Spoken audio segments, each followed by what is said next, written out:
नमस्कार भक्तों।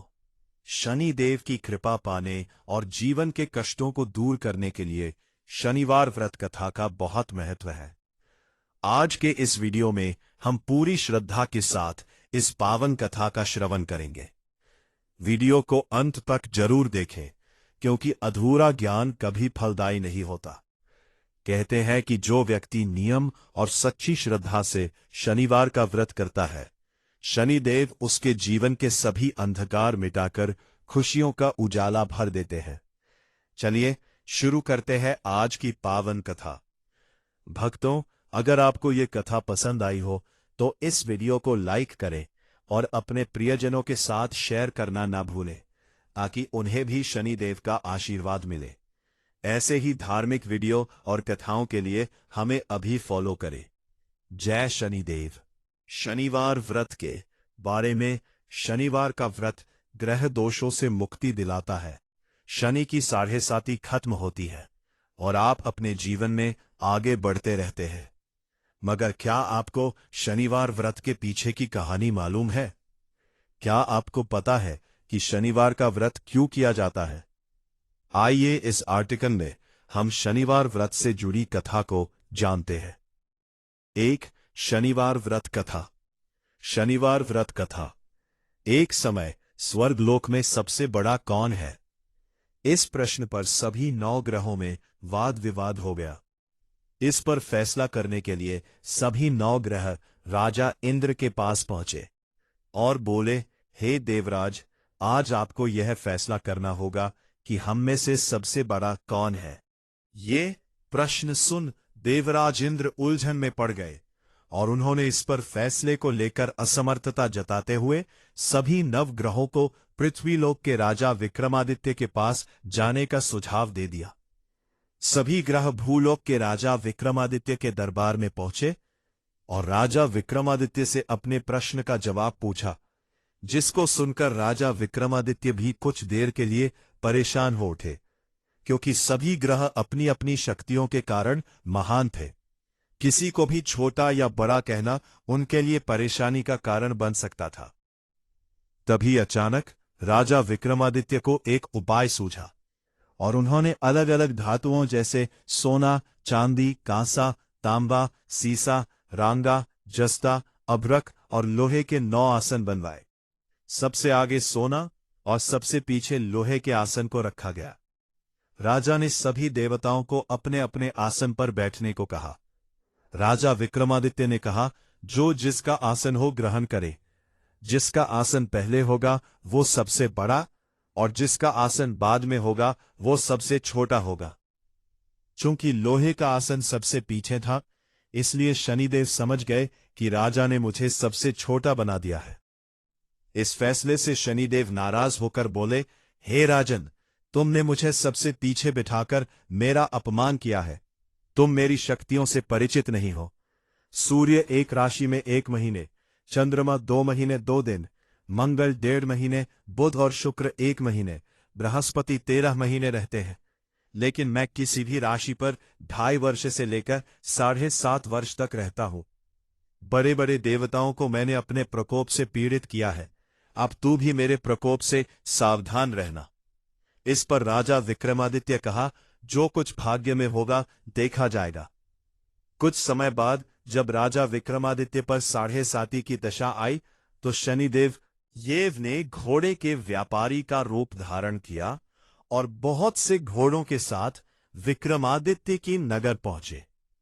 राजा विक्रमादित्य उन घोड़ों को देखकर एक अच्छे से घोड़े को अपनी सवारी के लिए चुनकर उस पर चढ़े।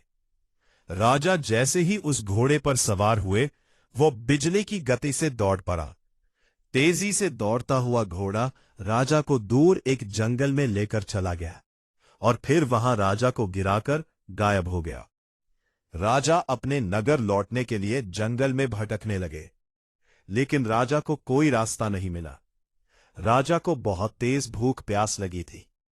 जंगल में बहुत घूमने पर राजा को एक चरवाहा मिला। राजा ने उससे पानी मांगा। पानी पीकर राजा ने उस चरवाहे को अपनी अंगूठी दे दी और उससे रास्ता पूछकर जंगल से निकलकर पास के नगर में चल दिए। नगर पहुंचकर राजा एक सेठ की दुकान पर बैठ गए। राजा के कुछ देर दुकान पर बैठने से सेठ की बहुत बिक्री हुई। सेठ ने राजा को भाग्यवान समझा और उसे अपने घर भोजन पर ले गया। सेठ के घर में सोने का एक हार खूंटी पर लटका हुआ था। राजा को उस कमरे में छोड़कर सेठ कुछ देर के लिए बाहर चला गया। तभी राजा के देखते देखते खूंटी सोने के उस हार को निगल गई। सेठ ने जब हार गायब देखा तो उसने चोरी का संदेह राजा पर किया और अपने नौकरों से कहा कि इस परदेसी को रस्सियों से बांधकर नगर के राजा के पास ले चलो। राजा ने विक्रमादित्य से हार के बारे में पूछा तो उन्होंने बताया कि खूंटी ने हार को निगल लिया। इस पर राजा क्रोधित हुए और उन्होंने चोरी करने के अपराध में विक्रमादित्य के हाथ पांव काटने का आदेश दे दिया। सैनिकों ने राजा विक्रमादित्य के हाथ पांव काटकर उन्हें सड़क पर छोड़ दिया। कुछ दिन बाद एक तेली उन्हें उठाकर अपने घर ले गया और उसे कोल्हू पर बिठा दिया। राजा आवाज देकर बैलों को हाँकता रहता। इस तरह तेली का बैल चलता रहा और राजा को भोजन मिलता रहा। कोप की 7.5 पूरी होने पर वर्षा ऋतु प्रारंभ हुई। एक रात विक्रमादित्य मेघ मल्हार गा रहा था। तभी नगर की राजकुमारी मनभावनी रथ पर सवार उस घर के पास से गुजरी। उसने मल्हार सुनी तो उसे अच्छा लगा, जिसके बाद राजकुमारी ने दासी को भेजकर गाने वाले को बुला लाने को कहा। दासी लौटकर राजकुमारी को बताया कि वह अपंग है, लेकिन राजकुमारी उसके मेघ मल्हार से मोहित हो गई थी, जिसके बाद सब कुछ जानते हुए भी उसने अपंग से विवाह करने का निश्चय किया।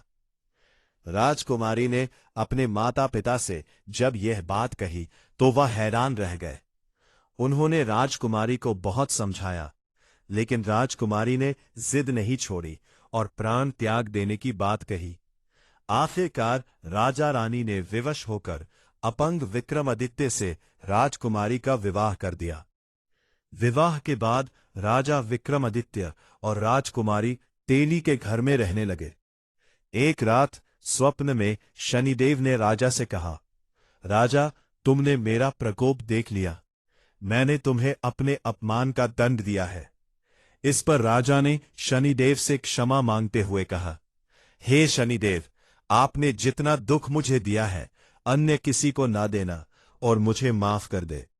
इस पर शनिदेव ने कहा, राजन, मैं तुम्हारी प्रार्थना स्वीकार करता हूं। जो कोई स्त्री पुरुष मेरी पूजा करेगा, कथा सुनेगा, जो नित्य ही मेरा ध्यान करेगा, चींटियों को आटा खिलाएगा, वह सभी प्रकार के कष्टों से मुक्त होता होगा और उसकी सब मनोकामना पूर्ण होंगी। अगले दिन प्रातःकाल राजा विक्रमादित्य की नींद खुली तो अपने हाथ पांव देखकर राजा को बहुत खुशी हुई। उन्होंने मन ही मन शनिदेव को प्रणाम किया। राजकुमारी भी राजा के हाथ पांव सलामत देखकर आश्चर्य में डूब गई।